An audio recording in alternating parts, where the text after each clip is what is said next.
Good morning, everybody. Welcome back to 22 Panels. My guest today, for I think the third time, maybe the fourth, I'll have to look that up, is Mr. Chris Schweizer, who Shelley Bond recently called the lumberjack of comics. I think while we were on the air, I don't remember if that was recorded or not. You'll have to go back and listen to the episode, Chris. She's a big fan. Well, I'm a big fan of her. She's fantastic, and she's got a Kickstarter running right now at the same time as well, which is the Yeah. the the uh, the Subculture. the subculture. I was like the Scene Kids book, but I forget the I I yeah.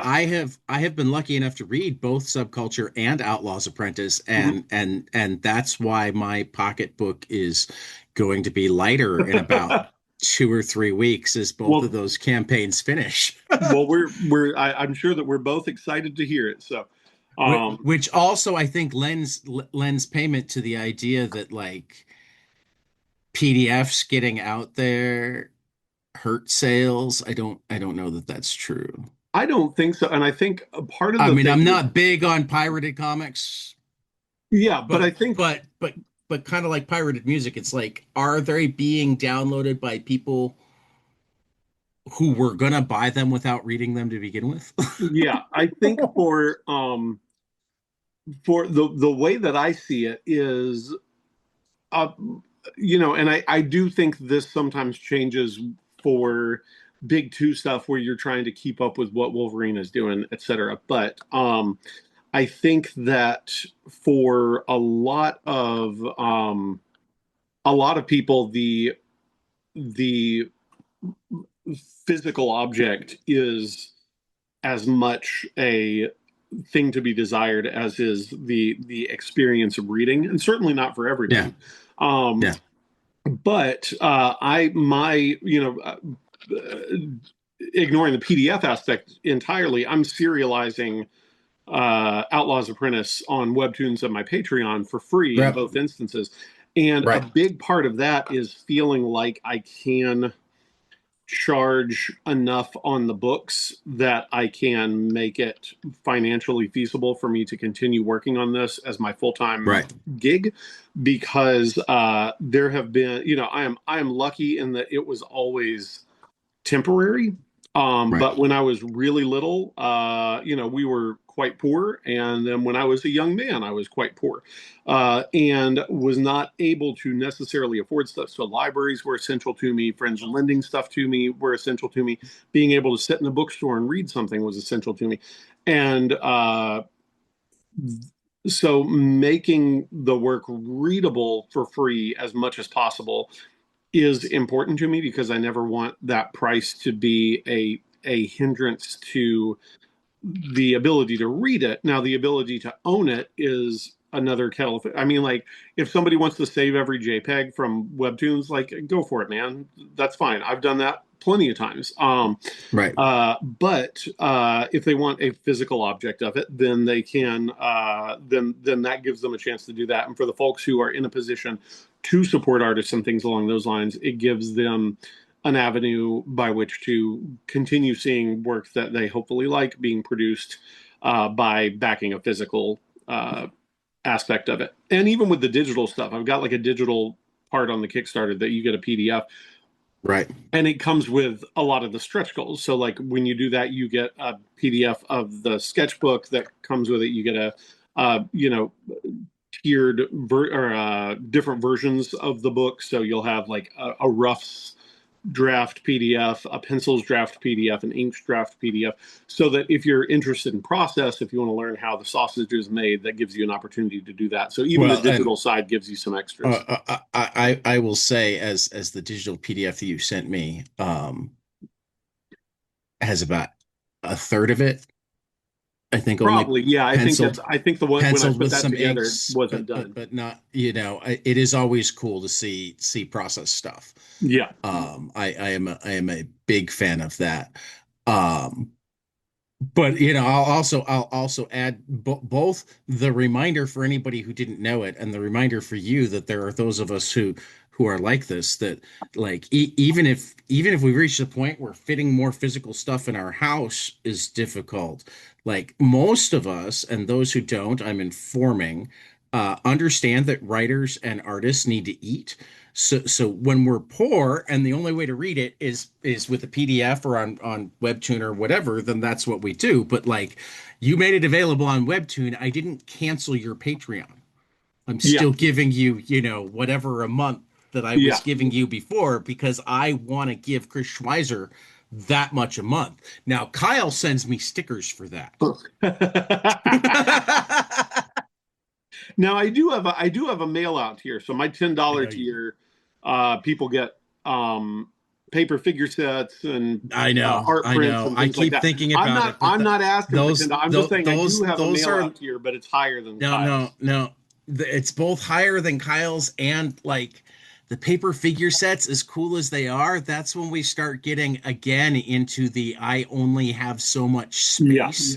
Well, and here's the thing, Tad, and A so sticker I can people, slap on a water bottle yeah. or a computer or a comic box.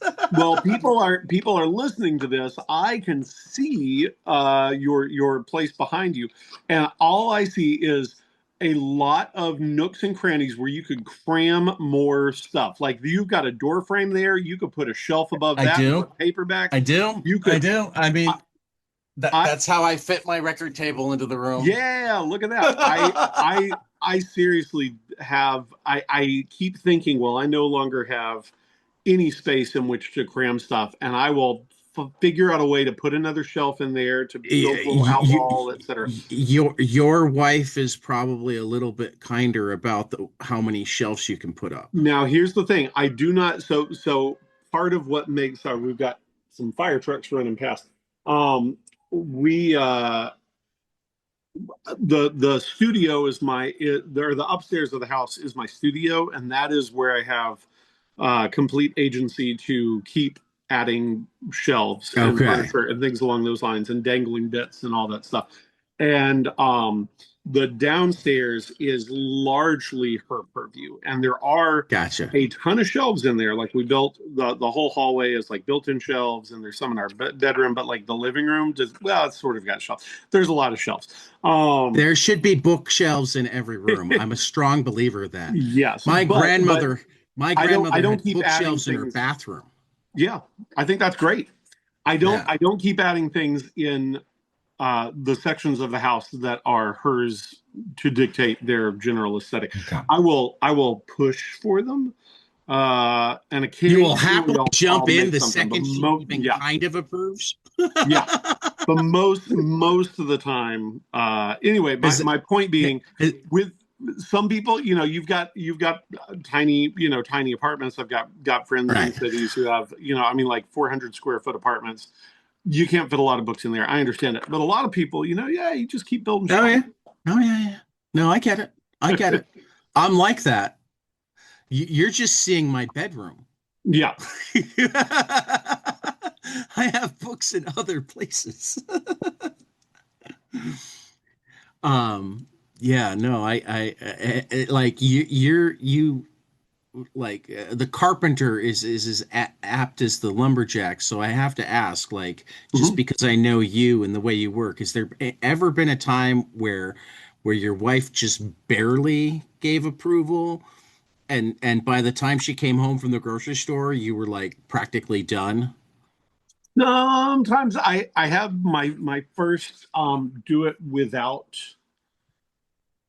her approval, which is we have sort of a recess off of the living room, like by the front door, that theoretically probably would be a coat rack or something, but we had bins where our DVDs were in there, and I thought, well, we need to have a shelf, and so we were uh, back and forth thing where I thought, well, I could build a shelf and put it in here, and she was insistent that the DVDs wouldn't fit, and I was like, but if I do this mechanical one that has these three tiers of shelves that fold out and pull, and you can move them, then and so it's three deep in the recess, then you could do it. And she was not having it, and I did build them on the sly, and then was like, "Look what we've got. Do we want to do it?" And she was like, "Fine." And so I don't think she was as happy with that one. but generally speaking, no, everything Yeah, is I'm not trying to get cleared. you in trouble, No, Chris. I want no, to make that's that okay. really, really clear. Yeah, I am really happy with how those turned out. I would have done some things differently, and I still can adjust how they'll be done differently. But as I, a I, space saver slash whatever, they're great, and they're I, largely invisible to the right. I area. just know how your ADHD goes, and Kyle calls it your work avoidance. Yeah, well, and the thing is, like right Let me build a now, podium for the library books rather than taking a yes. picture on my phone. Well, and right now I am actively not doing that because so Okay. work avoidance is during the writing phase, and it's not because I don't enjoy the writing, but it's because it is tricky to maintain. It's not so much the energy; it's just the ability to get a certain amount done in terms of plotting and character and dialogue and roughing it out. So those are the phases where I tend to take on a lot of additional projects where Right. I am uh, figuring stuff out and I'm letting it ruminate. And so I'm building this thing, I'm making that thing. And right now, like, so for the past maybe 4 months or so, I have only been doing work stuff, like no weird hobby things, no building additional stuff. It's only been sitting down working on pages because at this point, the uh, first book is entirely written, or I've started using the term composed because that Right. suggests That also makes that the sense. pages are done. So the last 30 pages or so that you saw of the book, or 50 pages or however many it was, um, are that's a composed page. So that is a page. The drawings are in there. They are a little bit rough, but they, you know where they are, you know what the composition is, you know how they interact with the text, along with the text. It's all one Right. thing.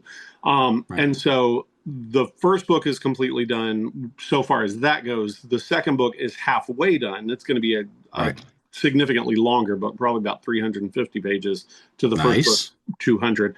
Um, and so now it's just doing the final art. And when I'm doing the final art, I can just do that.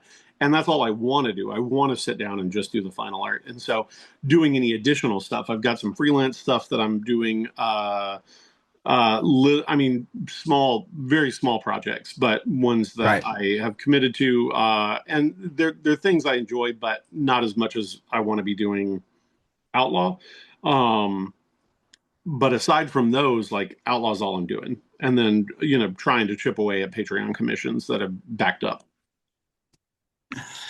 I mean that happens when you work as often Hmm. as you do. Um, yeah, it makes sense to me that you do more project. I mean, I know when I write that sometimes my writing it looks like doing other stuff because I need to noodle in the back of my head. Yeah. And if I sit down to the blank page or even the not so blank page, I almost put too much attention to it. Like Yeah. I need to be able to just shunt it to one area while also focusing on something else to work out knots, etc. Um, Hmm. but I'm also really impressed that you can control yourself when it's time to draw. Um, I don't always have the ability to just switch on the okay, this is where I'm going to lock in for Well, multiple and part days, of, weeks, yeah, whatever. well, part of it is that there isn't as much decision making going on, but the seeing the light at the end of the tunnel, even though, I mean, it's still months of work to do the final Right. art and the colors and everything like that. It is months of work that has, I know exactly what it needs to do. I know how I need to do it, and I know how what's going to happen when it's done, which is that then I have this physical object of this book and things along those lines. And doing Outlaw myself to where the book is going to be coming out, roughly 4 months, yeah, about 4 months after the uh, last bit of color is put on it, is really exciting compared to what sometimes happens when I'm working with a traditional book publisher, which is that it comes out a year later or a year plus later. And so knowing that, well, I can do this, I can also do the promotion, I can plan on doing a, signing in December to do release things semi-locally. I know I can do, a book tour in late winter, early spring. Like these are all things that kind of factor in and create, for lack of a better term, a reward for the doing of it. Right. And being able to have that reward imminently on the horizon, as opposed to sort of this nebulous thing that will happen eventually, makes it a lot easier to buckle down and really get at it. At least for right now. I'm planning on doing this continuously and serialized, and so there aren't going to be breaks between books. I probably take like a 6 week break between posting between books, but I'll still be Right. working on them. And so I won't be able to indulge my yearly, I just want to draw spooky stuff, or I just want to draw Christmas stuff, things to the degree that I have in the past. So we'll see. Well, I mean, you just have to make them Outlaw's Apprentice spooky stuff Yeah.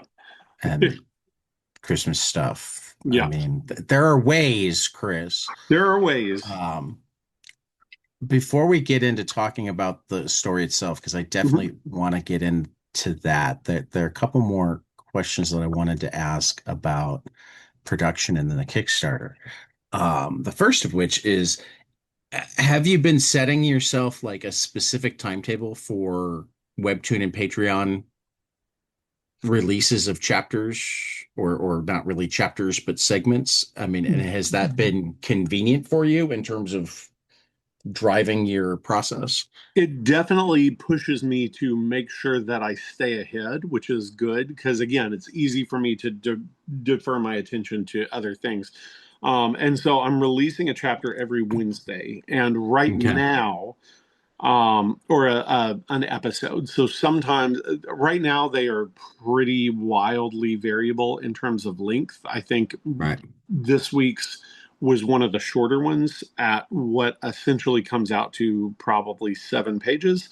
And then some of them, like the one 2 weeks ago, was, I think, like 22 pages. So Okay. sometimes, so right now it's all over the place. So generally speaking, I think going forward, it's as I'm writing more for serialization, I will be thinking in terms of segments with clear breaks. But Okay. really, what I'm doing is I do I know, where I'm wanting the story to go and what I'm wanting to happen in the story.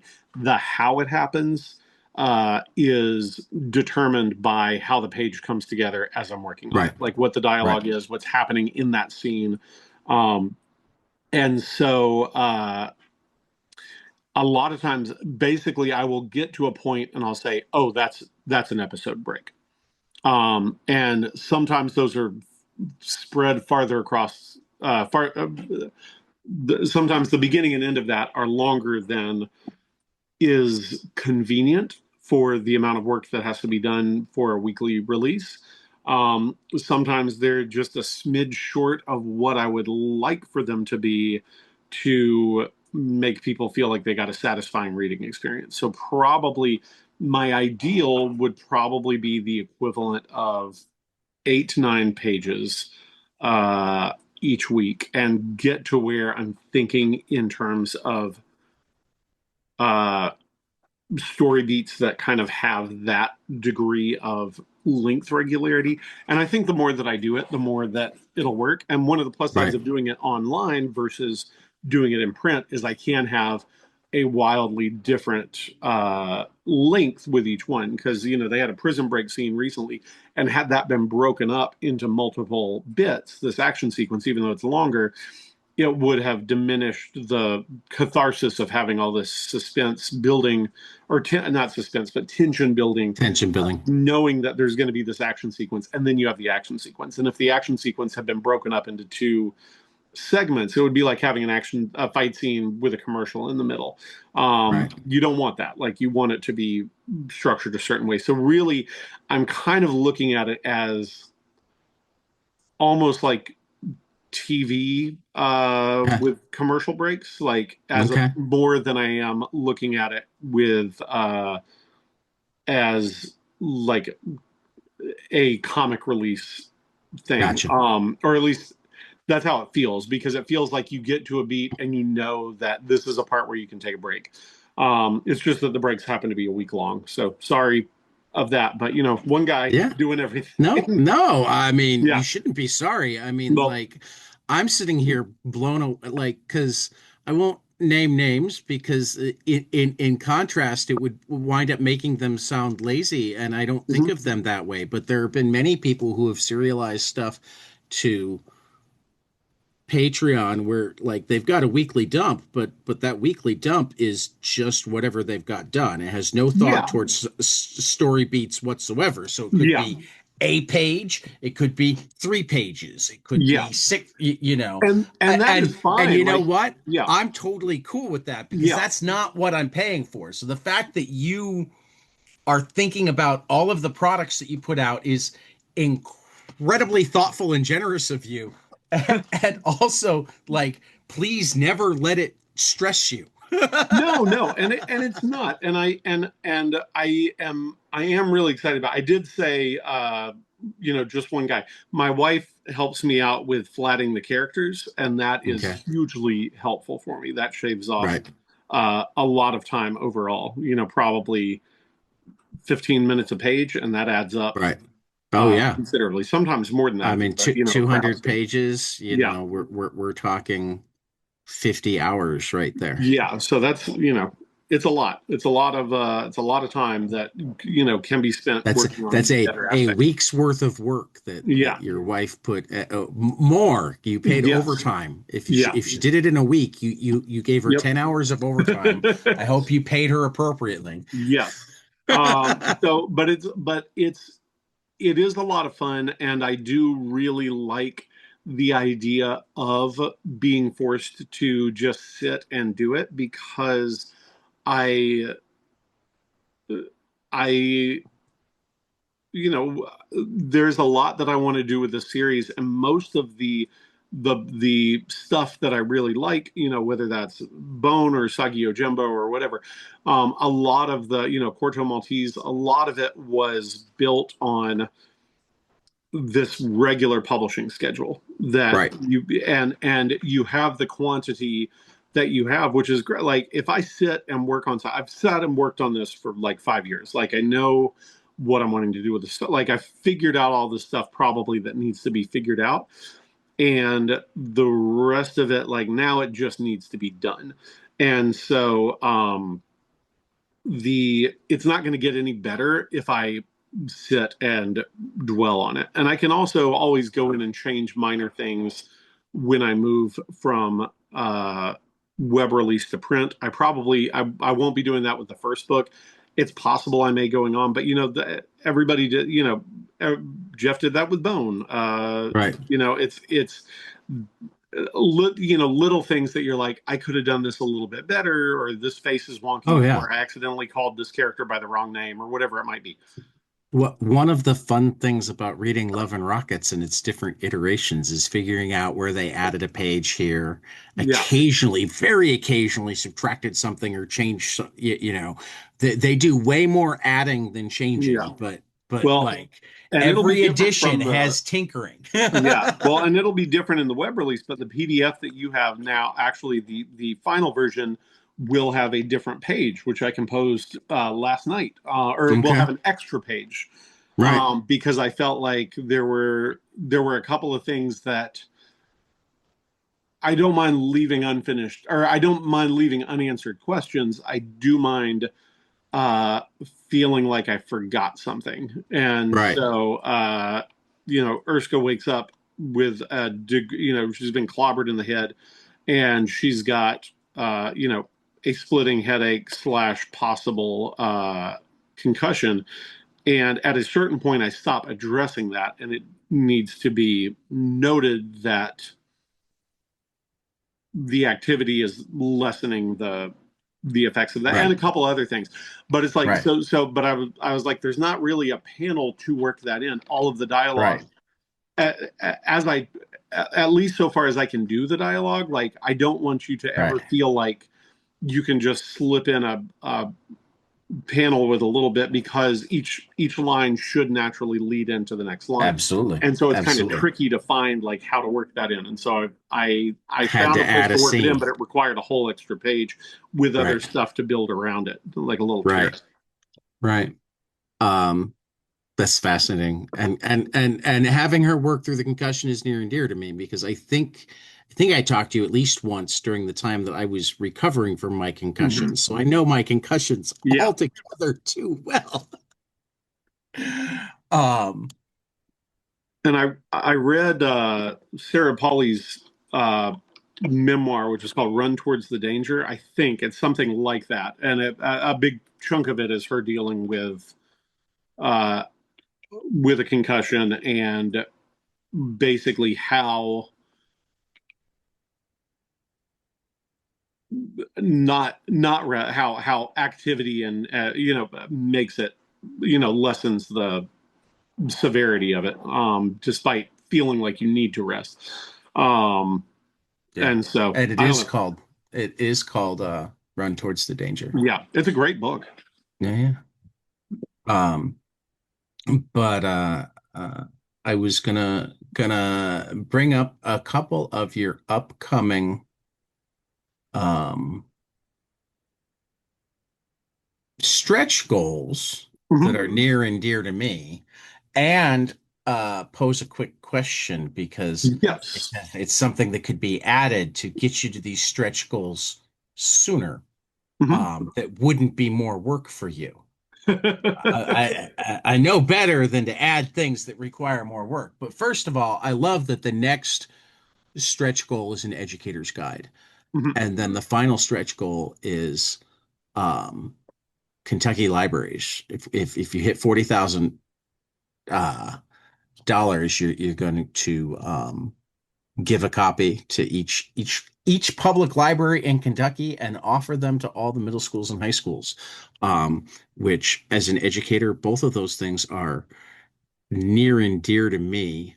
Mhm. Um, so my suggestion is, uh, a lot of books that I back. I think it was Andrew Iden that I noticed it with first, but it's something that I toss out to people now.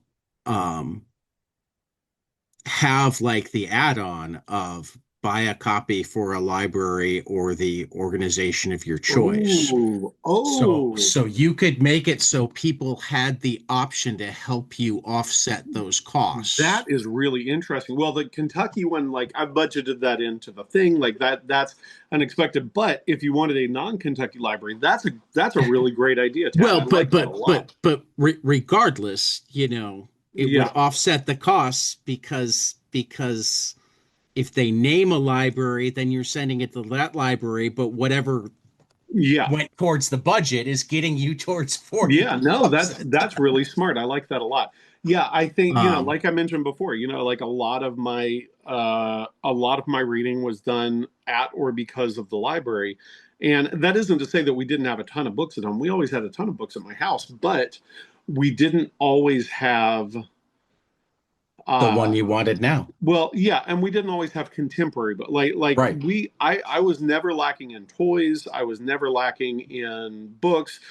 I was sometimes lacking in whatever was immediately available at the time. Like Right. I rarely had the new toy that other kids had, or video Right. games, or things along those lines. But You were on top of the library sales and garage sales oh, and absolutely, yeah, whatnot. Yeah. yeah, and a lot of I and a lived a lot of my lot of toys that came from childhood too. yeah, Right. came from garage sales, and they were great, and I loved them, and I would not Absolutely. change Yeah. a thing about it. No. But I think that trying to do what I can, especially like our library, my wife and I are both involved in our local public library. I do a graphic novel club with the teens and young adults. Sometimes my Oh, that's wife is amazing. president of the board of trustees. I've been president of I the want Friends to of the come down Library. for your graphic novel I've club been now. I've Just be a been fly on the wall. it's really fun. We've had a great a great time with it.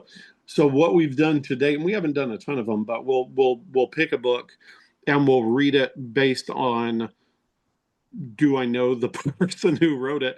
And then we'll do like a Skype call with that cartoonist afterwards, and so the Right. kids can ask questions and things like that. So we've done like or Monstrous with Sarah Meyer. We've done Hello Sunshine with Keezy Young.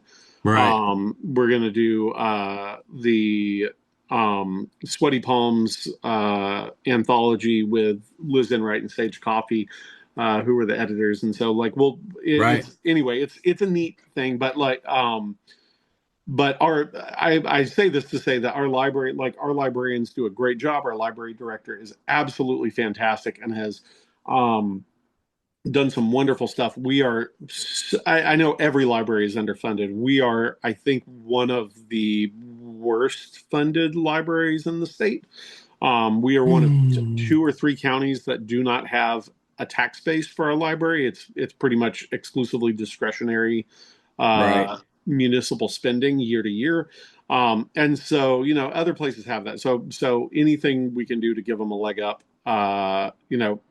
is great. And so, Yeah.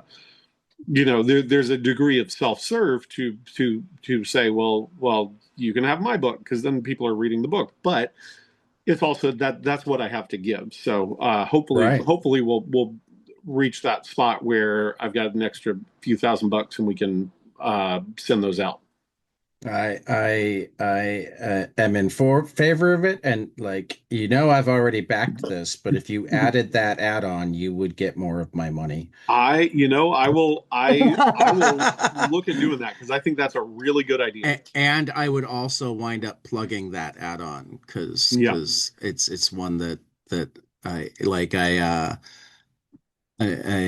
We recently had um the editors of a fantastic anthology called Nerd Emergencies on, Hmm. which is all about neurodivergent coping mechanisms. In fact, Hmm. the nerd emergencies came from the fact that one of their phones liked to autocorrect neurodivergent to nerd emergency.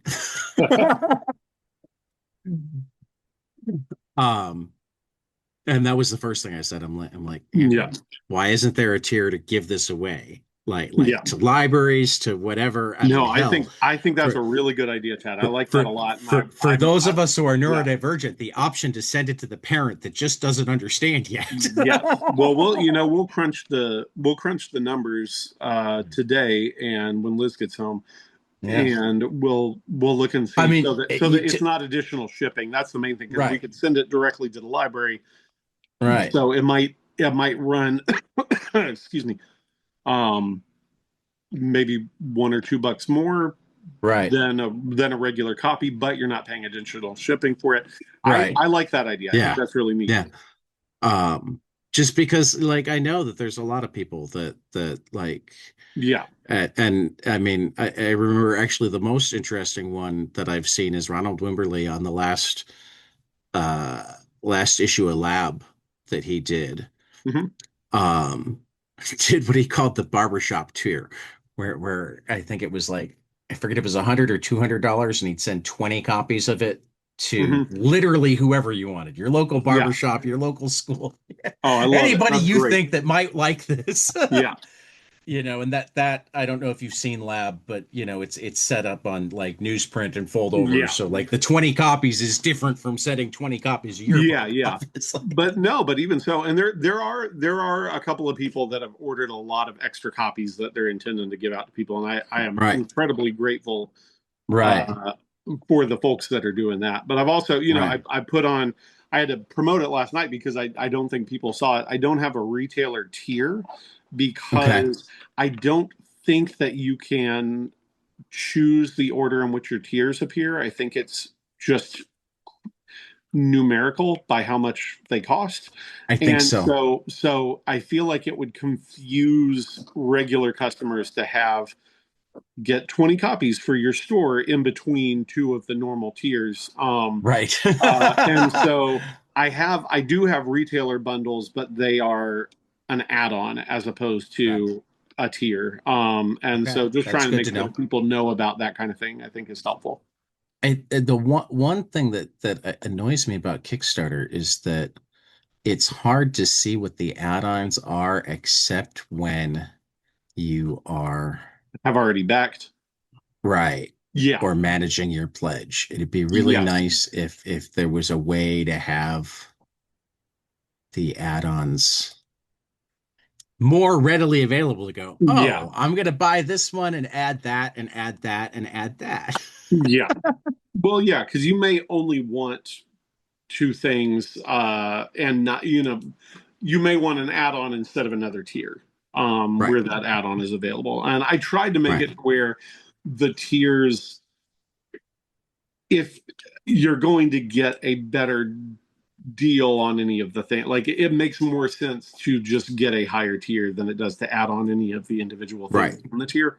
But, right.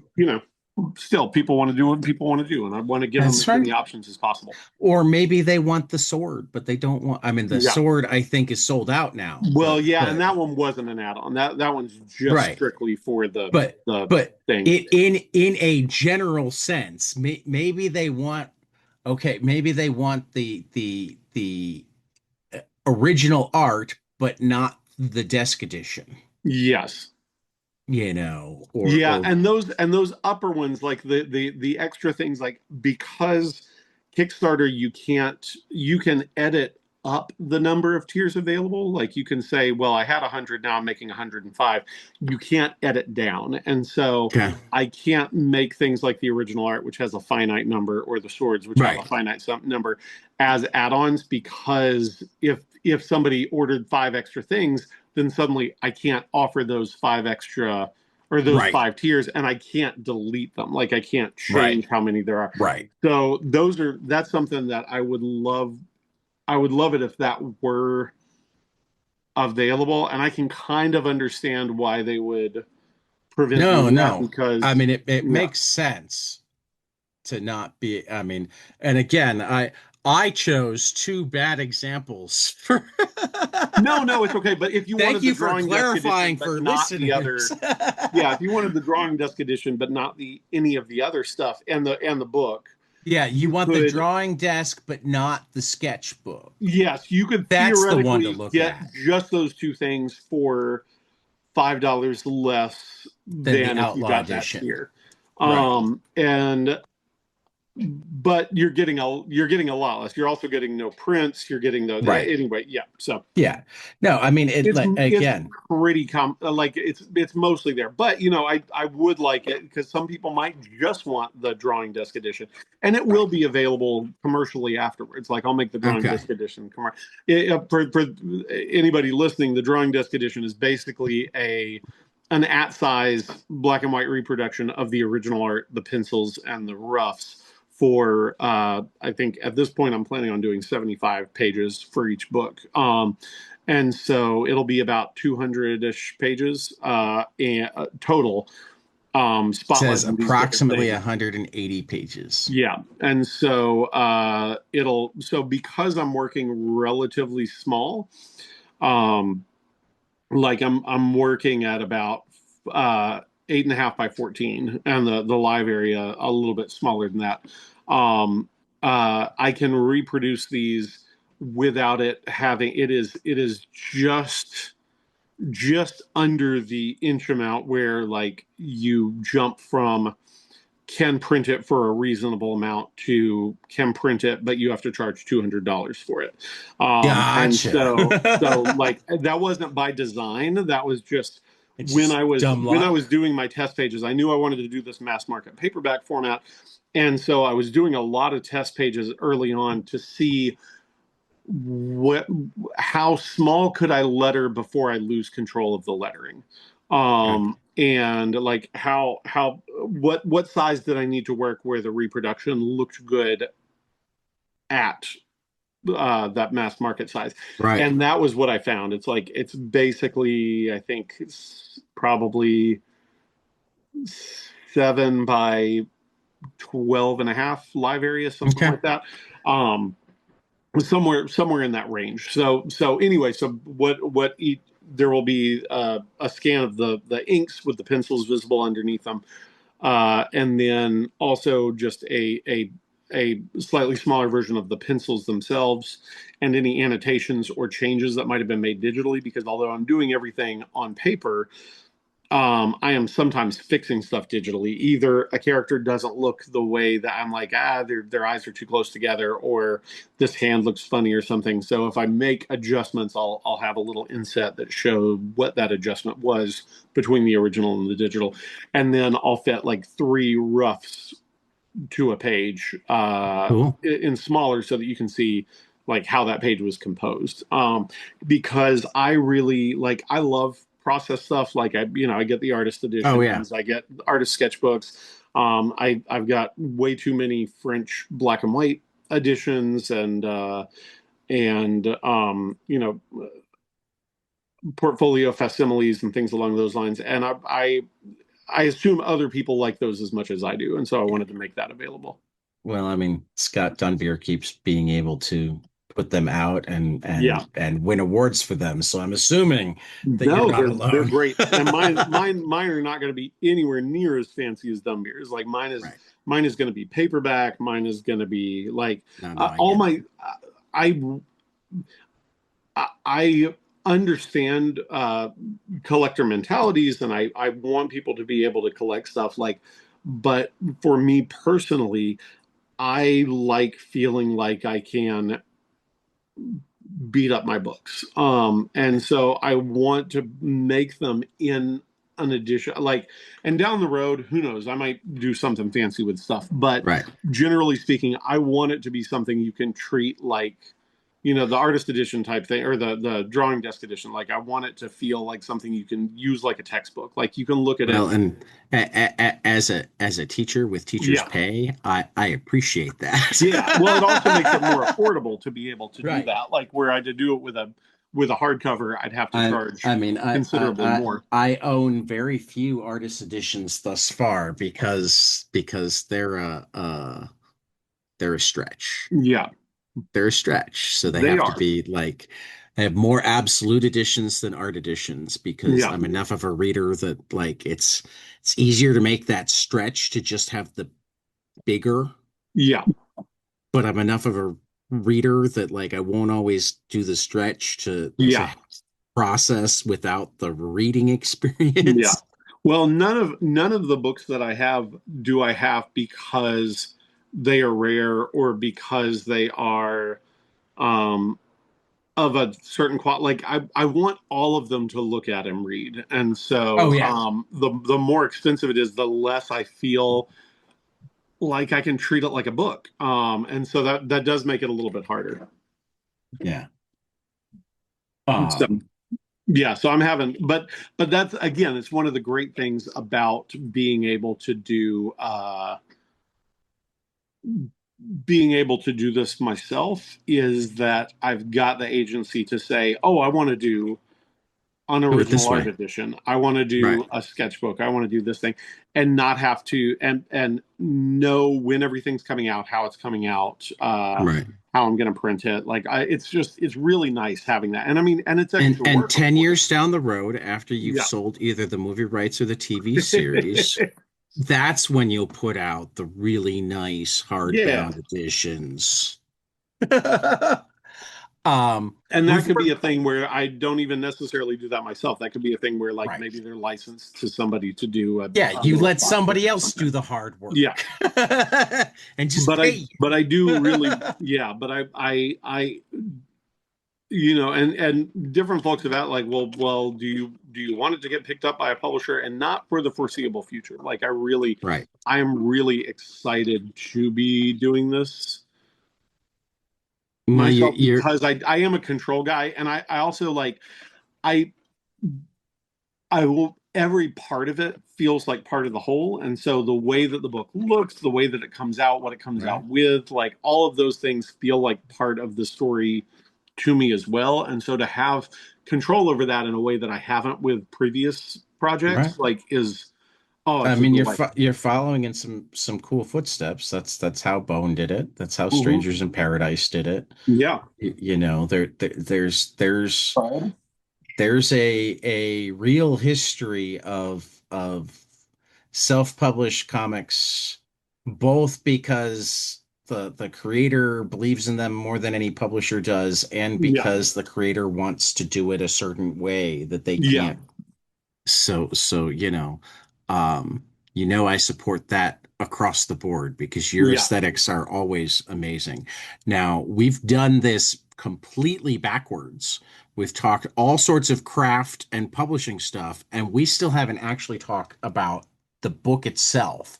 Mhm. So give me the front counter pitch for Outlaw's Apprentice, Broken Blade. Oh, So basically, it is the first book in this fantasy series, and it is part of the reason I'm doing it myself is that I really wanted to do a series, and publishers are, at least book publishers are, a little shy of doing series right now, and uh, I really wanted to do a very action adventure oriented fantasy that also reflected my culture, which is rural hillbilly, in the same way that Anglo-Saxon stuff influenced Lord of the Rings, or right, that you know Polish and Central European stuff influenced The Witcher. Like I feel like there is a lot of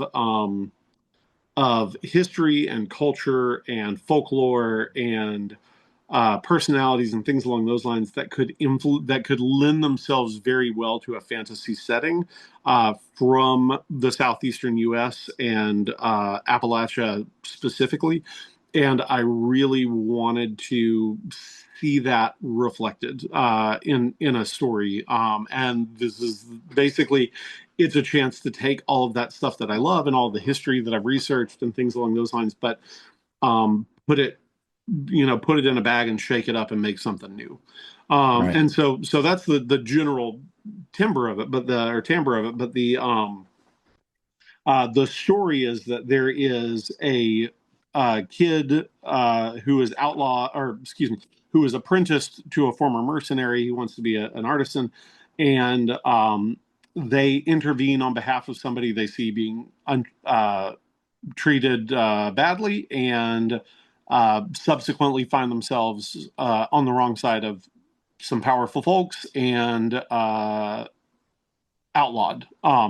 And the overall, the first book is basically like this, you know, this happening to them and how they get out of it, and then the rest of the series is them basically making their way across their country to try and get a pardon from a crooked judge who owes the former mercenary a favor. And sort of helping people along the way, getting into scraps along the way, that kind of thing. And so it gives me a chance to do what is my favorite genre, which is I've heard recently described as "guy comes to town and leaves," or I've always called it, stranger comes to a town imperiled, which is leverage. It's Avatar: The Last Airbender. It's Have Gun Will Travel. It's Wanted Dead or Alive. TV's The Incredible Hulk. That right. those Xena largely falls into that category. That sense of like you're traveling, you come into a place, there's a problem, you help solve the problem with violence, uh, and that's a lot of fun to me. So this gives me a chance to do that. Right. I need to Right. come up with a better elevator pitch because that's Well, I long. mean, we'll get there. We'll get there. That's a I'll broken help you with elevator. it. I'll help you with it. I mean, because like, I mean, something that like a teaser that you gave away is they're in trouble because of one corrupt judge and going to another corrupt judge. Um, and I kind of love that dichotomy. Mhm, Um, mhm, because one of the thing, I mean, one of the things that really stuck out to me, we talked about it, or I touched on it before we went on air, is like the layers of this book. Like mhm. what jumped at me is like at its heart, it's an adventure tale, and it's YA, maybe even middle grade adventure tale, you don't have to look deeper, but it's also a allegory for how even when you have a system of justice that is supposed to be equal for all, the rich and powerful can find ways to augment the system. Yes. I really appreciated that it wasn't even that, oh, we're gonna flagrantly break the law. We're just changing the law so that it allows us to flagrantly break what you thought was the law, but is no longer the law because we changed the law because Yeah. we can do that. Yeah, I think a lot of it is regardless of what the law is and the degree of equality to which it purports to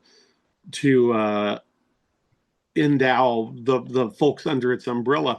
Um, it really, if it is unequally applied or if its principles are subverted or things along those lines, then it doesn't really do people much good, like what it is. And I think Right, that is largely, the history of the U.S. is that we've right. got Well, I was going to theoretically a say, system that grants equality to all and rarely does. And I think right, and so that to me is far more, I wouldn't say interesting, but it resonates with me far more than does something like who's going to sit a throne. right, Like how do you deal with that place where the principle of law and the practice of law diverge and right, diverge so spectacularly. right. Um, and so yeah, so to me, like that, I actually kind of figured that out before I started figuring out the story. Like once I figured Okay. out what their basic government system was and how it might be subverted in favor of a few, uh, immediately put all the other pieces into play for me. And mind you, not in a way that we haven't subverted our government, because it it it looks a lot like mediated settlements to me. Oh yeah, absolutely. Yeah. And that's the thing is like some of the stuff I'm like, well, if you yeah, if you take yeah, like what happens when you put mediated settlements Right.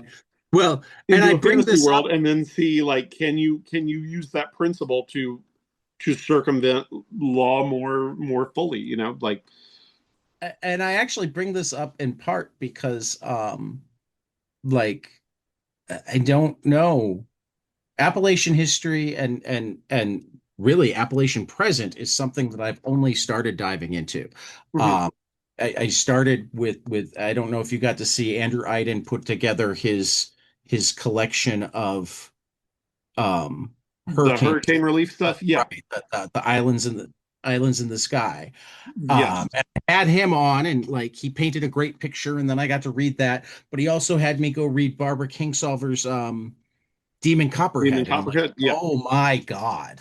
Yeah. There's this whole, and I found myself thinking of Demon Copperhead a lot while reading this, because it's Hmm. like, oh, so when he says he's taking Appalachian history, he's not just talking about the folklore, he's talking about the ways they sometimes get screwed right now. Oh yeah, absolutely. And I mean, and that's been a consistent thing, like from the initial, or at least the initial Euro settlement of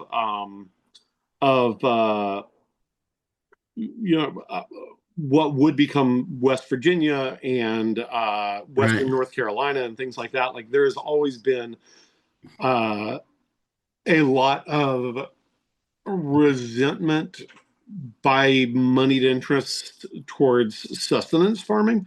right, The idea that, well, there are resources available to you that you are not wholly exploiting, and if you what's wrong with well, not wholly exploiting every let resource, like yeah, if you can let's live be in really, really community. Yeah. realistic here.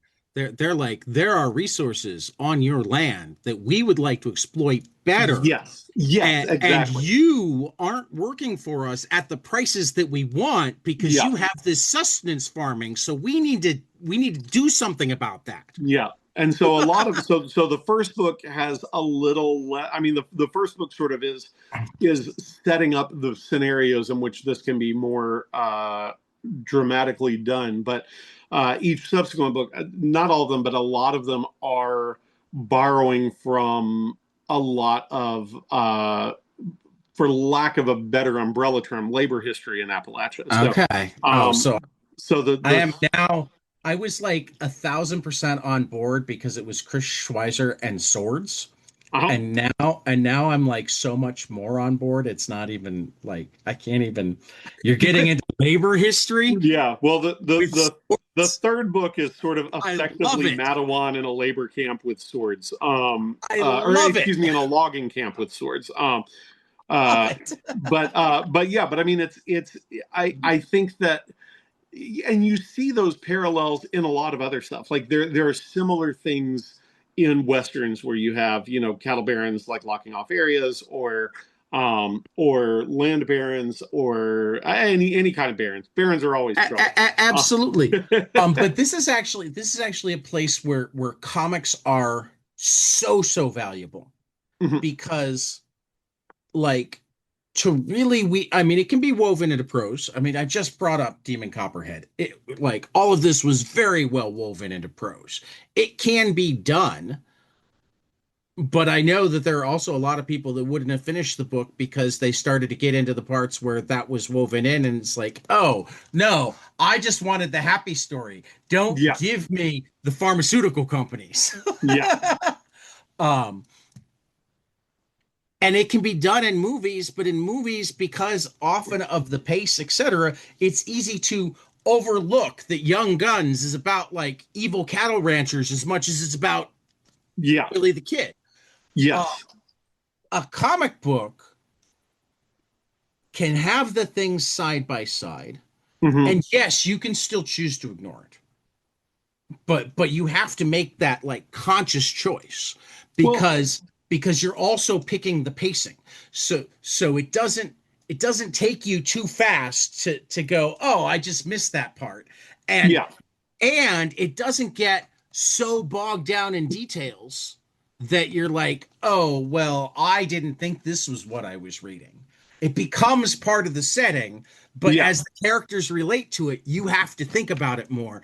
Like this is why I love comics as a medium, both fictional storytelling and when I mean Dirk Becker's The Dissidents is coming out yeah, soon, which is I guess it's historical fiction. It's got a fictional thread, but like it does that similar thing where it's like, oh, I have to think about this because it's relevant to this story that I'm reading. yeah. Well, and that relevance I think is really important. Like trying to frame any of the, anytime there is world building or anytime there is discussion of stuff, trying to put it in a place where you can see its immediate consequence on the Right. characters as opposed to sort of being an abstract, I think is what makes it to where people aren't going to want to skip it because Right. you know that if they skip this, like you don't know how the characters might get out of it. Like there's got to And be maneuvering on their part. that's where having the visuals is so important.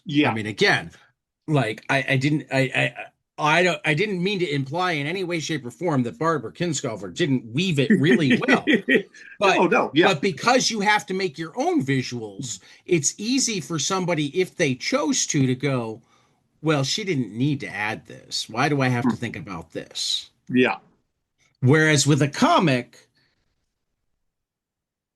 it's more you have to choose the other way. Like I'm going to choose to ignore the injustice and focus on the character perpetrating the injustice. yeah. Well, and But it holds those things yeah, and opens those conversations. I mean, this is why I love the idea of a teacher's guide for this. And I love it even more for future ones because I feel like this one sets up a lot of questions and the future ones might have great history stuff that can be put along with them. Yeah, the educator guide for this one will have less history specific stuff. It will Right. have, I think, active discussions of civics and, Right. I mean, in addition to the comic and literary stuff, Right. because I think that it's should any teachers want to use it in a classroom setting, the ideal is that, anything with fantasy or science fiction, it gives you an opportunity to discuss real world things without having to bring in the baggage of political allegiance. Right.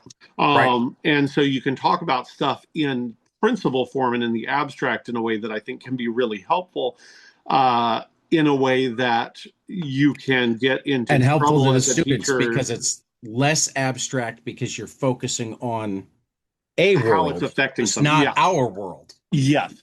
And Right. so but I do think, yeah, with subsequent books, you can talk about, like, in the second book, uh, there's stuff with a dam, there's stuff with the sort of uh, uh, company towns. There's stuff with Right. how the notion of eminent domain for private enterprise. Like there's a lot of stuff that I think you could discuss in terms of, like, what its historical precedents are. Right. Um, but also, just the sense of, like, how comics work, vocabulary. Like there's a lot of stuff you can pull from with all of them. I found Right. my old guide for Krogan's Loyalty when I was talking about it, and I was like, man, you could run a whole quarter off of the stuff in here, just because, not so much because of the book, but because, um the ideal would be to give you different factors that you can talk about, for, like, both, how to make your own comics, how to talk Right. about things that are important to you, how to, what does this word mean, like, why is this character acting this way while saying this thing, like, what is Right. there a disconnect between the emotion being conveyed via dialogue and the emotion being conveyed via body language and expression, like, why is that choice made, stuff like that. Right. I mean, like I've said it once, I'll say it 1,000 times. I don't think there's a better overall medium than comics, but particularly when it comes to empathy, Mm-hmm. understanding, and requiring thought, both Mm-hmm. encouraging and requiring thought. Um, and yeah, I think like almost any great comic book you could build not just a lesson plan around, but like a significant part of your semester because like first it's the basic questions and then it's like, well, but how did they portray it? And then once you've talked about how they've portrayed it, you start talking about, okay, does how they've portrayed it influence what you think about it? Do you Mm-hmm. think differently now that you've broken down how they've portrayed it? Yeah. This is what you thought when you read it, but what did you think when you really did a close reading and started noticing the Mm-hmm. scenery and the pacing and the Can you tell I like comics, Chris? I know you like comics, Ted. And I Um, love them too, and I love, and this is also a comic where I am I'm trying to engage with the medium in ways that I haven't before. Like, I've always been very formally minded in terms of, like, how balloon placements are and like, a lot of the stuff, but I've also been very um uh formally conservative with the types of stuff that I include. And so, like, I have not done thought balloons before because uh the main reason, because I think aesthetically they suck. The little clouds and the doodads, and trying to figure out, like, it's not a shape that I like, and it also creates a lot of opportunities for tangents with the lines between all these little angles being created by the clouds and the rest of the drawing. it's as we move towards a comics readership, especially a younger comics readership, for whom some of the comic symbols of old, like thought balloons, are less prevalent. Like, kids may still be reading Snoopy, but a lot of books, post Dark Knight Returns, where things were starting to shift towards cinematic, don't have thought balloons. And so, Right. how do you, does your audience immediately know that this is what it is? And so trying to figure out, well, what's my solution with that? And my solution is essentially a black background in which you see, for lack of a better term, chibis of whatever the character is thinking about. And the only character Right. with thought or with an internal monologue at this point is Otis, our lead kid. And Right. and playing with the sense of, like, can I diagram things while I am Right. doing that? Like, can I include these little diagrams, or these little visual asides, or these what ifs or fantasies or whatever it might be, as visual things that are clear and that come across in a way that I would not have done on previous books. And that's been a lot of fun, Yeah. playing with some of those structural things and formal things that I would not have done, that you really, I mean, you could theoretically do them in other mediums, but they're very well suited to comics. Oh, they're I mean, again, like I can think of ways to do most things that comics do and other mediums, but generally not as elegantly. Yeah. Um, and like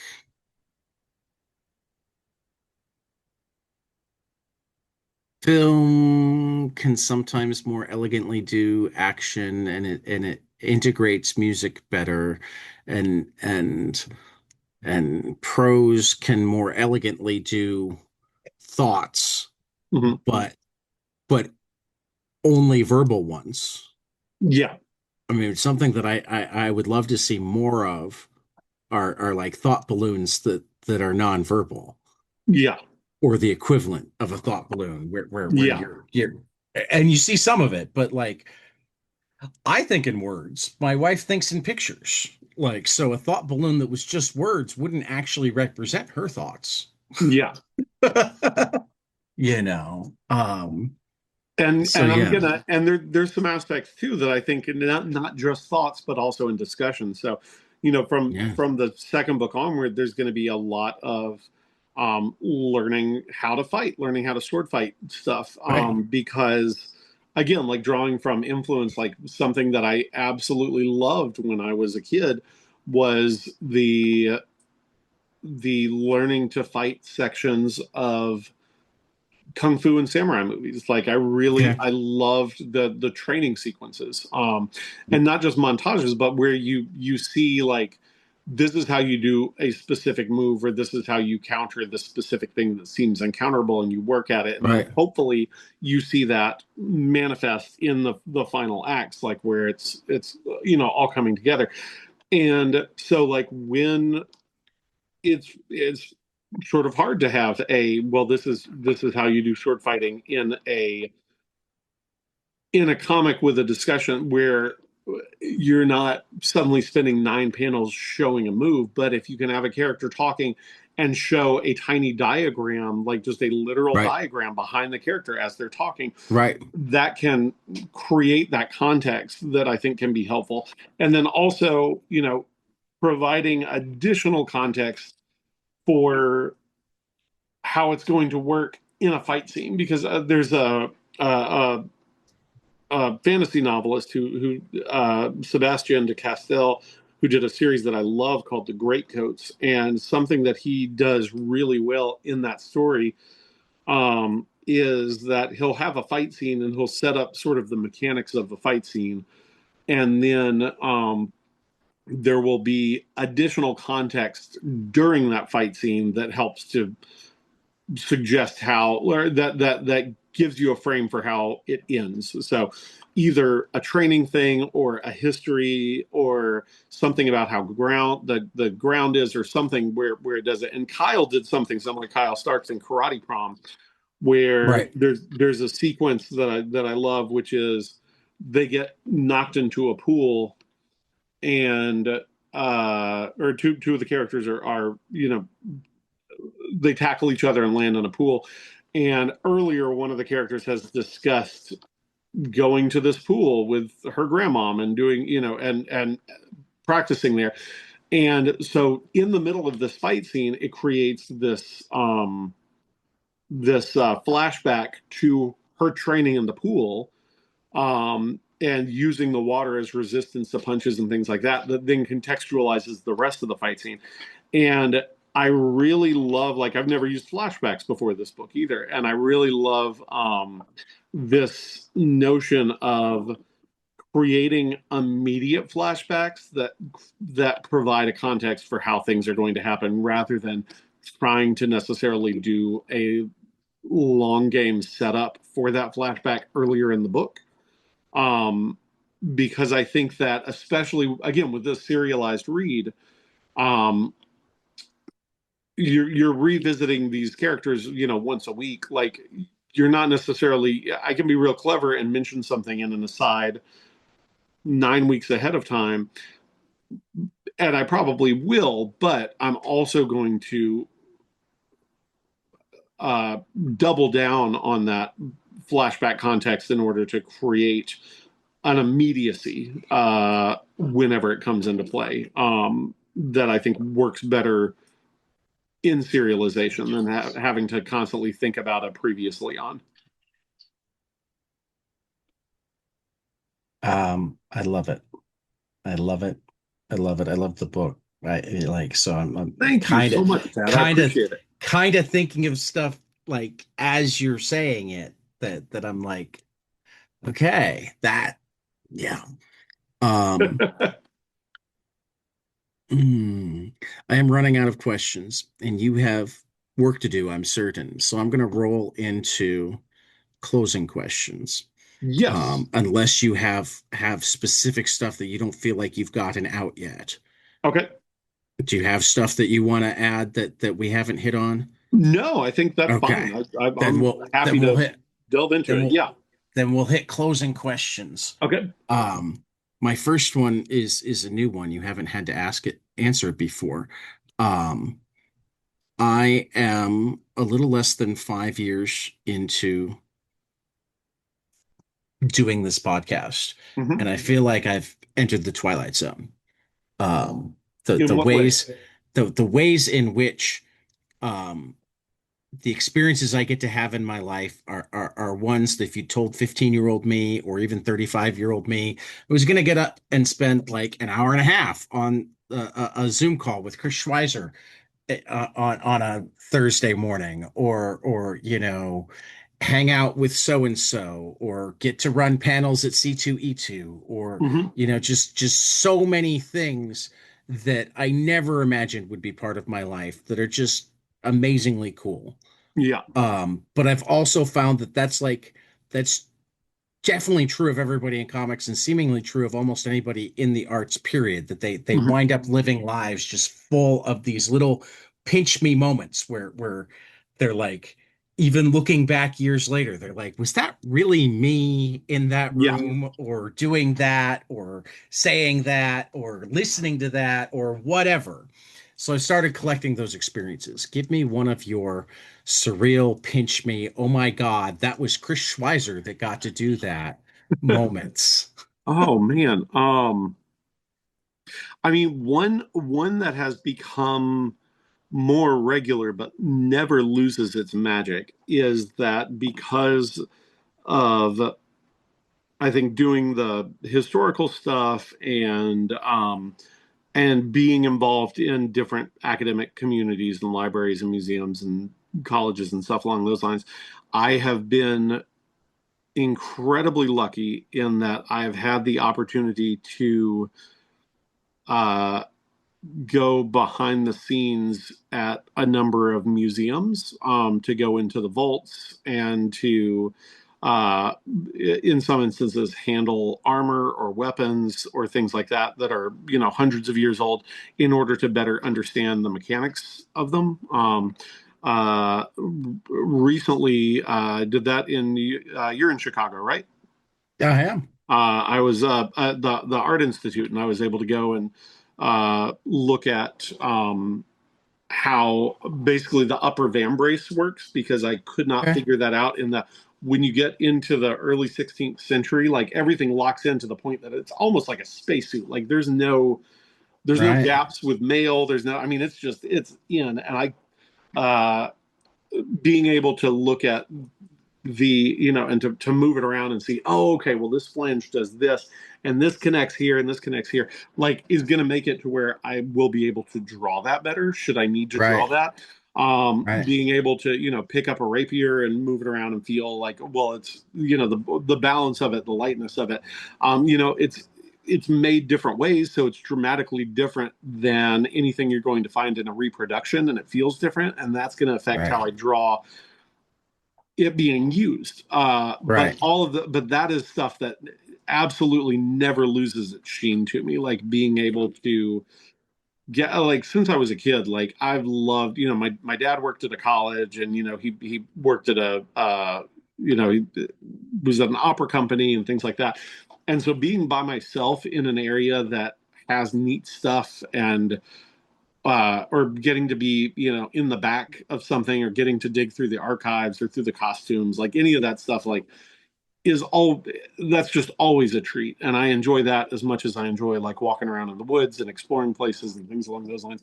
And so getting to do that kind of frequently on the scale, I say frequently, like once every year or so, on the scale that I get to do it and with the material that I get to do it with is absolutely staggering to me. And it is never something that I take for granted. It's something that is just absolutely wild that this gets to be a part of my life. Yeah. No, that sounds amazing. And that's exactly the type of story that I've been looking for. And I get all variations of them. I love this Yeah. question. That's why it's become a regular one. The closing question that you've gotten many times before, Mhm. but I've forgotten your answers. So like That's okay. you can probably get away with giving me the same one unless uh, you say it and it immediately reminds me, oh no, you said that last time. yeah. Um, Tell me something you love, preferably a comic, but we don't have rules. Preferably storytelling, but again with the rules. But something that you love that not enough people around you have experienced, and you'd really like them to, so you have more people to talk about it with. Hmm.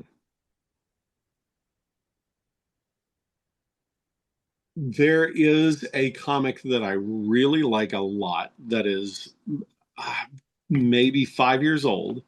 Okay. And there is an English edition out from, I think, oh shoot, who's the British publisher that does stuff? I'm gonna look it up and make sure. I think it's a British publisher that has US distribution.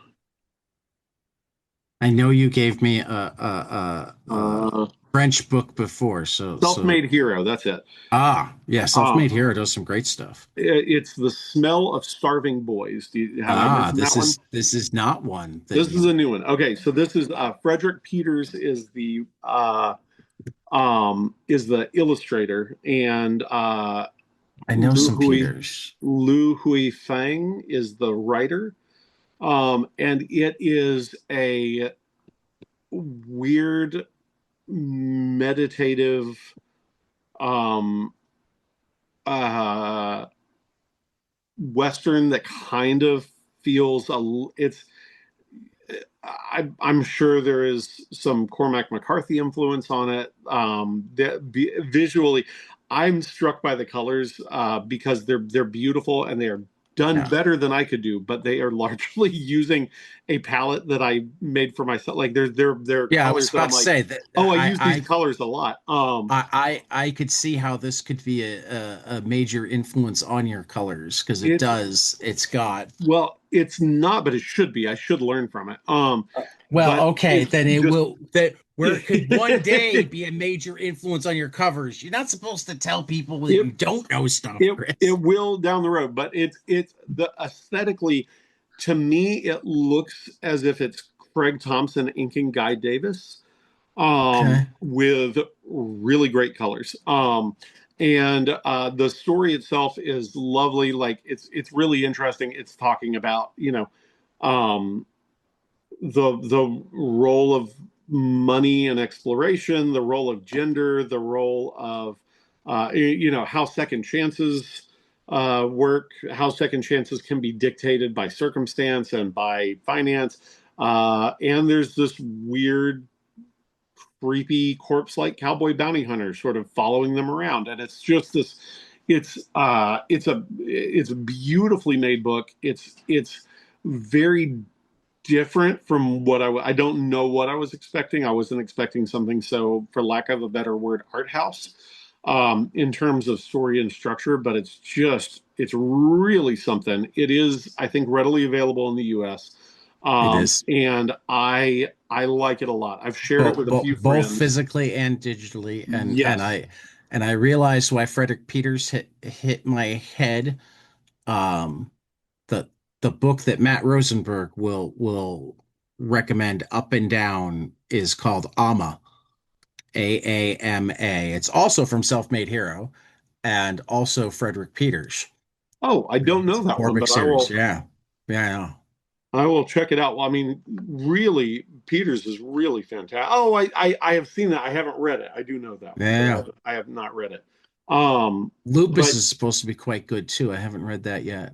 yeah, well, I will check it out. Yeah, the night scenes. If you scroll through the images, like the night scenes use this red and blue that I use a lot, Right. which is not actually a red. It's actually like an orange pink with a red that is really bright, but when it's printed with black line art, like it really pops as a red. Um, but but I'm like I've not ever seen, like, I color a very specific way, and I don't usually see that those types of colors in another book. And like I said, this one uses the types of colors that I use, but does it much better. So I should learn from it. Because it's gorgeous. I no, it is definitely immediately very much on my list. Yeah. As anytime you recommend a book, it is. I think the last one was, can't remember what it was It exactly, might but have it been Esteban. I love Esteban, which is yeah, no, you definitely did Matthew Bonham. Esteban. You definitely did Esteban. I feel like there was another one where it was some sort of swashbuckling type thing that was um also a European book. Because and I'm a sucker for the Euro swashbucklers, so I'm not surprised. yeah, well, I mean, it shows in your art in the best ways. Um, I mean, you're definitely most influenced by American comics, but you'll still take more time for the space in between action than a lot of American cartoonists are comfortable with.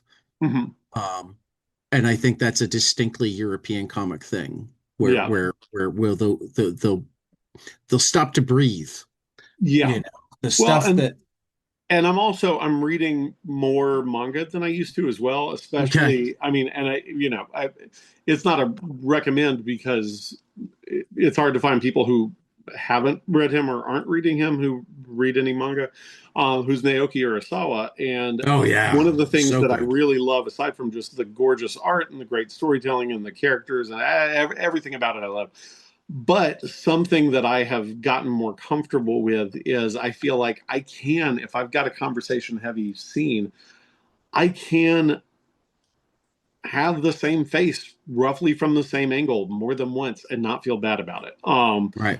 Because Urasawa does that and it looks great and I Hmm. don't mind. And I'm Hmm. like, I don't have to come up with a clever shot for everything. And sometimes it'll be, yeah, you cut to somebody's hand holding a thing. You do. There are tons of ways to make it more engaging, but sometimes the simplicity of just getting the dialogue across with the characters' expressions Well, and the and things, I like, it mean, doesn't have to be a big thing. and depending on like the scenario, um, it can be very expressive. Yeah. Like if you've got two people sitting at a diner booth, it makes sense to have roughly the same face going back and forth in a conversation because there's part of being in a diner talking with a friend is just the comfort of it doesn't necessarily change. It's not Yeah. the change might be the amount of coffee in the cup, not not anything else. Yeah. um and that's another thing that can be done pretty well in comics, is just like the different ways that you can express the passage of time or lack of passage of time are really nearly infinite. Um, Hmm.